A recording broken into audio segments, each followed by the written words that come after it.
My uncle farmed 640 acres for 12 years, and he did not owe my father $1 of rent for any of it. That is not a complaint. That is the law, and I want to be honest about it inside the first minute. 4 different lawyers told me so before I understood what they were actually saying. My name is Emmett Bellamy. I am 39 years old, and I am the personal representative of my father's estate. In 2012, my father paid $180,000 for a third of the ground his great-grandfather bought in 1911, and he died in 2021 having never received a single payment from any part of it. By the end of this, you will know the one sentence my uncle's own lawyer put in a letter that cost him the farm. You will also know why this case turned over completely the moment I stopped asking what my uncle grew out there. He did not owe us rent. He owed us an accounting. Do you know the difference between those two things? I did not either, and it was worth $391,000. Everybody in my family calls it Bellamy ground, and nobody has ever called it anything else. It is 640 acres of black dirt in the flat part of the county, and my great-great-grandfather Absalom bought it in 1911 with money he made shoeing horses. It has never once been sold to a person who was not a Bellamy. That is the whole reason this story is sad instead of simple. My grandfather left the ground to his 2 sons in equal shares. In 1998, my uncle Royce bought my father out of his half because my father was 41 and needed the money and did not want to farm. So for 14 years, Royce owned all of it. Royce is the one who stayed. He got up at 4 in the morning for 40 years, and he never took a vacation that I know of. I need you to hold on to that. He is not a cartoon, and none of this works if you think he is. My father was Emmett Bellamy, and he was a machinist for 31 years at a plant that made hydraulic fittings. He was not a farmer, and he never pretended to be. In 2011, Royce got into trouble with an operating note. He had borrowed against equipment, and the bank wanted $180,000 that he did not have. So Royce called my father, who had a machinist's pension and a paid-off house and no debt, because my father was careful in a way his brother never had to be, and my father did not lend him the money. He bought a third of the ground instead, for exactly $180,000, at a price the bank's own appraiser set. The deed was recorded on the 14th of March 2012. My father owned a third of Bellamy ground. Why do you think a man buys a third of a farm he has no intention of working? He told my sister it was, so that there would always be a Bellamy who could say no. At the closing table, Royce slid 1 page across to my father, and my father signed it. It is the single most important object in this entire story, and it is 94 words long. It says that Royce Bellamy shall operate the entire tract and shall be the operator of record for all purposes. Then it says he shall account annually to the other owner for all proceeds of the tract. That is it. My father read the words account annually and heard I will pay you every year. He was 55 years old, and he trusted his brother, and he signed it in a room that smelled like burnt coffee. Everyone I have told this story to assumes that page is how Royce stole from him, and I would bet you just assumed it as well. Hold on to those 3 words, because that page is the reason my uncle does not own a farm anymore, and it took a woman in Ellisville about 90 seconds to see why. 2012 was the worst drought in that county since 1988. The corn did not make it. And here is the thing about a modern farm that people who did not grow up around one do not know, which is that a bad year is not a 0 year. Royce carried federal crop insurance on all 640 acres, and in the spring of 2013, the insurer paid an indemnity of $214,000 on that failed crop. My father found out about it the way everyone in a small county finds out about everything, which is at a gas station. So he called Royce and he asked about his third. Royce told him the money went to the note and the seed bill and the fuel, and that farming does not work the way a paycheck works. My father accepted that, and I want you to be honest with yourself about whether you would have pushed harder on your own brother in that first year. He was not a farmer, and he did not want to be the relative who asked, so he waited for the annual accounting he had been promised on paper. It did not come in 2013. It did not come in any year after that. My father kept a shoebox. Everybody in my family knew about the shoebox, and nobody ever looked in it while he was alive. He put in it every letter he ever sent Royce, and every letter Royce ever sent back, and the count is 11 out and 3 back across 9 years. They are not angry letters. That is the part that got me. They get shorter and more polite as they go, the way a man writes when he is embarrassed to keep asking. The last one he sent is dated the 2nd of February, 2021, and it is 2 sentences long. It asks whether Royce would have a look at the numbers when he got a chance. My father died on the 9th of November, 2021. He was 64, and it was a heart attack in the driveway, and it took about 4 minutes. He had owned a third of that farm for 9 years and 8 months, and he had received exactly 0 from it. So, how much do you think he was actually owed by then? I would have guessed low. Everyone guesses low. My father's will split everything between my sister June and me. June is 35 and she is a respiratory therapist, and she is the calmest person I have ever met.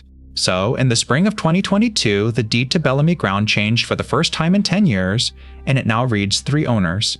Royce Bellamy holds 2/3. June holds a 1/6. I hold a 1/6. I drove to the recorder's office and I paid $1.50 a page, and I read all of it. And I want you to understand that at that moment, I was not planning a lawsuit. I was planning to be a landlord. I thought we would send Royce a letter and he would send us a rent check for 1/3 of 640 acres. Somewhere near $60,000 a year, and that would be the end of it. That is not what happened. What happened is that I learned that my uncle could farm every inch of that ground until the day he died and owe us nothing at all, and that this is not a loophole. It is the rule. Here is the rule, and I am going to state it against myself. A person who owns part of a property with other people is called a cotenant, and every cotenant has the right to possess and use the whole thing. Not their fraction of it, the whole thing. So if one cotenant lives in the house or farms the field and the others do not, he is not a trespasser and he is not a debtor. He is doing the exact thing the law says he is allowed to do. He owes rent only if he threw the others out, which is called ouster, and standing in a field you are entitled to stand in is not ouster. What he grows with his own labor and his own seed and his own diesel is his. I paid 4 lawyers a total of $6,800 across 7 months to explain that to me in 4 slightly different tones of voice. The 4th one told me to sell my 6th to my uncle and be glad of it. So sit in that for a second. Because I did. We owned 1/3 of a farm that was legally allowed to be worth nothing to us forever. Marguerite Vance practices agricultural law out of a storefront in Ellisville, and she is 58 years old and she did not let me finish. I got about 4 minutes into the rent question, and she put her pen down and asked me something nobody else had asked. She did not ask what my uncle grew out there. She asked what my uncle had been paid by people who were not my uncle. And I said I did not understand the question. So she explained the other half of the rule, the half that the first 4 lawyers never got to because I kept saying the word rent. A cotenant keeps the fruits of his own labor, yes.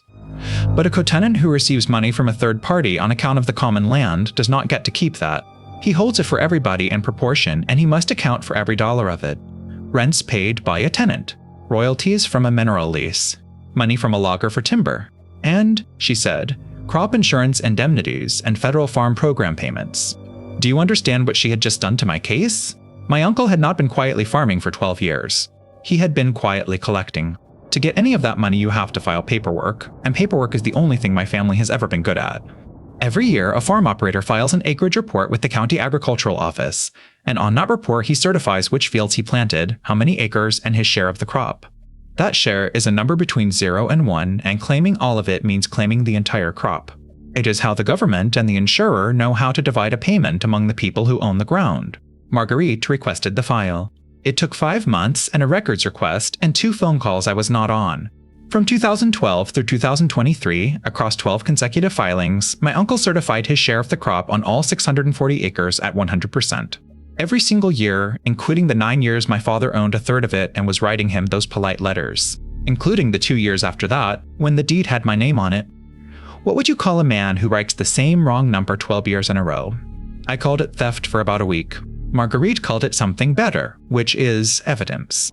Then Marguerite drew 2 lines on a legal pad, and this is the part I would tell you to write down if you were ever sitting in a room like that one. She said that Royce now has to pick one of 2 stories, and that he does not get to have both of them. Road 1 is the story that saves him from paying rent. On that road he farmed as a cotenant, entitled to possess the whole tract, never ousting anyone. Do you see what that road costs him? Every dollar an insurer or the government paid on that ground came in on account of the common land, so it was never his to keep. He owes us 1/3 of all of it plus interest. And 12 certifications of a 100% share become 12 false statements to a federal agency. Road 2 is the story that justifies keeping the money. On that road he farmed for himself, exclusively, claiming the whole thing as his own. That is ouster, out loud, in writing, 12 times over. The second that ouster exists, the no rent rule is gone. He owes us the fair rental value of 1/3 of 640 acres going back to 2012, which is the larger of the 2 numbers. Which road would you take? He tried to take a 3rd one. He tried to sell the farm out from under us. On the 3rd of June 2024, my uncle filed a petition for partition by sale.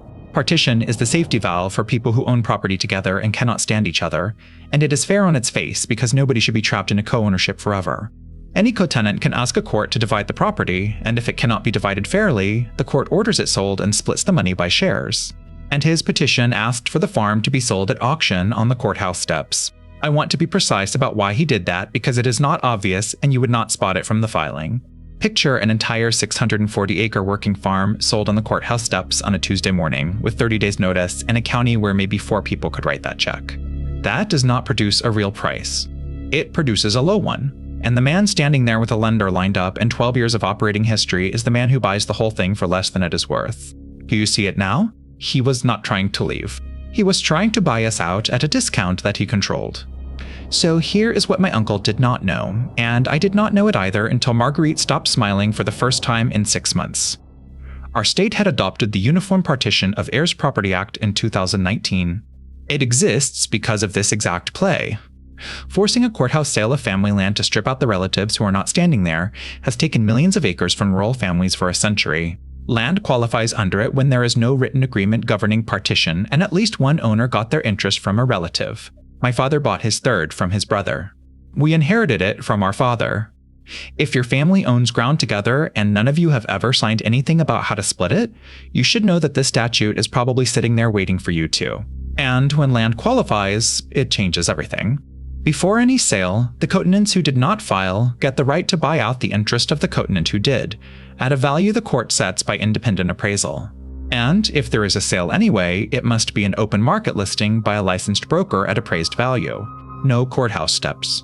So Royce filed the petition that handed us the option to buy him out. My uncle's lawyer is named Dale Corbin, and he has done real estate work in that county for 30 years, and he is not a bad lawyer. He is a lawyer who did not think anyone was going to look. On the 19th of August, 2024, he sent Marguerite a letter opposing our accounting claim, and it contains the sentence that ended this. He wrote that Mr. Bellamy has at all times operated the tract as its sole operator of record, a status expressly conferred upon him by his brother Emmett in writing in 2012, and never once challenged by him in the 9 years thereafter. Read that again. To explain why Royce was allowed to farm all of it, Corbin reached for the one page from the closing table. That page is not a permission slip. It is a contract with 3 duties in it, and the third duty is that he shall account annually for all proceeds of the tract. And Corbin had just told us, in writing, that his client accepted that document and acted under it for 12 years. He needed the page to exist. The page is the duty his client never performed. Once that page was an admitted contract, the whole thing stopped being about property law and started being about a promise. An express duty to account is not the vague background obligation of a covenant. It is a term he wrote himself, and the clock on it does not start running until he either accounts or refuses to, and he had done neither one for 12 years. So how much do you think 12 quiet years actually came to? The third-party money came to $962,000. The drought year alone paid an indemnity of $214,000. The spring the river came up and nothing could be planted paid another $186,000. 2 years of federal trade assistance added $148,000 more paid per acre on a share certified at 100%. There were smaller indemnities in other years on top of that. Our third of all of it was $320,000, and with prejudgment interest, the claim came to $391,000. Then the court ordered an independent appraisal, and it came back at $4,500 an acre, which put the whole farm at close to $3 million, and my uncle's 2/3 at just under $2 million. So we exercised the buyout. We credited what he owed us against his price, we borrowed the rest against the ground itself, and on the 11th of April 2025, my sister and I owned Bellamy ground. All of it. So Royce walked away with about $1.5 million, which is more money than he has ever had at one time, and I have thought about that a great deal. He is 71, and he rents 200 acres from a neighbor now, and he still gets up at 4. We have not spoken. But the thing I actually think about is in the shoebox, and I did not find it until after we closed, because I could not open that box for 3 years. There is a letter from Royce dated the 22nd of July, 2013, and it is the only one of the 3 that is not a single paragraph. He does not deny owing my father anything. He says the operating note has to be clear before he can settle up, and that when it is clear he will make it right, and he underlines the word will. So I went and looked at the bank file we already had from Discovery, because we had subpoenaed all of it. The note was paid off on the 30th of September 2016. My father spent the last 5 years of his life writing shorter and shorter letters, waiting politely for a phone call about a note that had been satisfied for half a decade, and Royce never lied to him. He just never called. He did not owe us rent. He owed us an accounting. Guilty or not? Tell me in the comments, and I will read them. Next week, a woman whose husband put their house into a trust in 2016 so that his children from his first marriage would inherit it. He signed the deed transferring the house into the trust. Nobody ever signed the trust.